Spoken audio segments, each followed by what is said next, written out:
Hello viewers, আজকে আমি আপনাদেরকে খুব সহজেই কুকুর ছানা আর্ট করা যায় সেটা শেখাবো। আর যারা নতুন তারা অবশ্যই চ্যানেলটাকে সাবস্ক্রাইব করবেন আর বেল আইকনটা বাজিয়ে রাখবেন। আর প্রথমে একটা এই যে দেখেন, এই যে 5 দিলাম, তারপরে আরেকটা 5 ডাবল 5 আরেকটা 3 দিলাম, তারপরে হচ্ছে আবার নিচের দিকে আরেকটা 5 3 দিবেন। প্রথমে ডাবল 5 3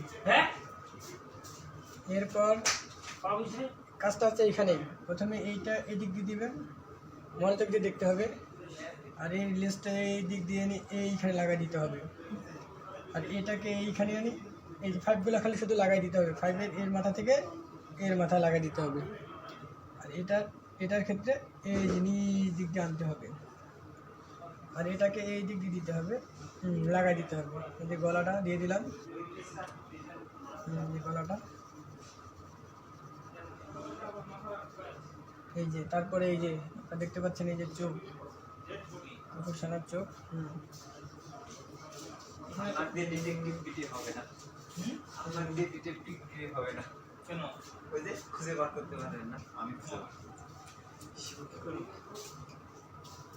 হ্যালো ভিউয়ার্স, খুব সহজেই কুকুর ছানা অঙ্কন করা যায়। আপনারা যে কেউ এটা আঁকতে পারবেন, বাচ্চাদের জন্য খুব ভালো হবে। এই তো, আর একটু ডিজাইন করা যাইতে পারে, যদি বেশি বেশি ডিজাইন করতে চান তাও হবে। শুধু ডাবল 5 3 দিলেই হয়ে গেল। তো ভিউয়ার্স, আজকে এই পর্যন্তই। পরবর্তী ভিডিওতে আবার নতুন কোনো অঙ্কন নিয়ে আসবো আপনাদের মাঝে। তো ঠিক আছে, ভালো থাকবেন, খোদা হাফেজ।